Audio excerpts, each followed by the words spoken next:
Rio de Janeiro. The doctor was late, so the women sat quietly in the waiting area of a clinic in an upscale neighborhood of Rio de Janeiro until they were overcome by thoughts of what they were about to do and what might happen to them. They began to talk. One woman said she was in a relationship with a drug lord and knew he would force her to have his baby if he found out she was pregnant. Another was a successful businesswoman who had separated from her children's father and become pregnant accidentally by another man. A third just cried. A fourth, Roberta Cardozo, had become pregnant accidentally with her boyfriend and felt she wasn't mature enough to become a mother. At that moment I probably knew much more about their stories than their families did, Cardozo, 26, said during a recent interview with the Associated Press. As in many countries, abortion is a subject of taboo in Brazil, a socially conservative nation with the world's largest Roman Catholic population as well as a growing evangelical Christian community. Abortion is illegal here except when a woman's life is at risk, when she has been raped or when the fetus has a usually fatal brain abnormality called anencephaly. But amid a rising tide of conservatism in Brazil and concerns that abortion will become further restricted, women are coming out of the shadows to tell their stories in the hopes of galvanizing support for expanded access to abortion. We have stopped thinking of this as a private subject. It's a public subject, said Rosangela Talib, a coordinator for Catholics for Choice, a leading advocate in Brazil for reproductive rights. An estimated 400,000 to 800,000 women have an abortion each year in Brazil, the vast majority of them illegal. According to health ministry statistics, more than 200 women died in 2015 after abortions. If caught, a woman can be sentenced to up to 3 years and the performer of the procedure up to 4, though prosecutions are rare. More than 170 women, including prominent actresses, directors and academics, have signed a manifesto declaring publicly that they had abortions. Thousands of women have also taken to the streets to protest attempts to further restrict abortion, and more than 34,000 have signed petitions sent to Congress. When the Unis Bioethics Institute, an NGO that conducts research on women's issues, put out a call on Facebook asking for women to tell their stories, 110 came forward in just 19 days. One of them was Rebecca Mendes, who was seeking an abortion. The NGO filed an urgent request with the Supreme Court to terminate Mendes' pregnancy, drawing national attention and putting a name and a face to its quest to legalize abortion. The petition was denied and Mendes eventually had the procedure legally in Colombia. The wave of public testimony is amplifying a heated debate in Latin America's largest country, where conservatives fear the Supreme Court could rule to legalize the procedure and women's activists fear Congress will roll back the already limited abortion rights.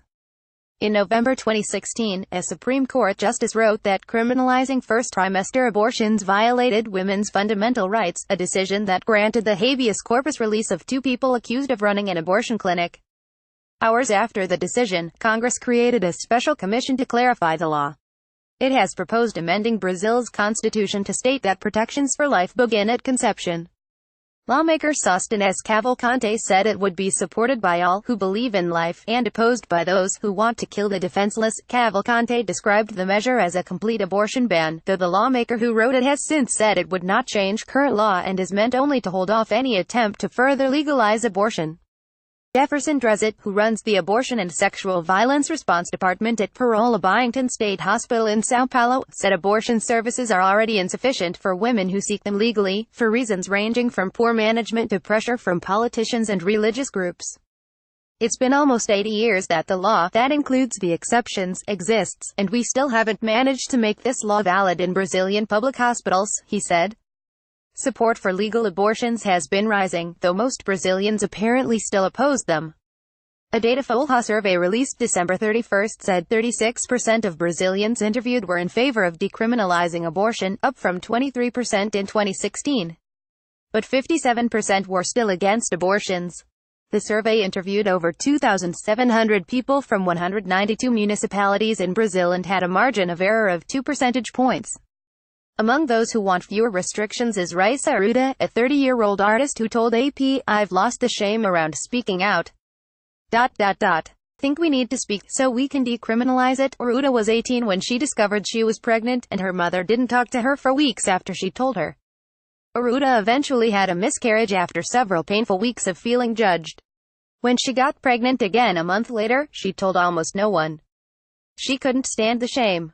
She borrowed money from a friend to buy misoprostol, a drug that can be used to cause an abortion.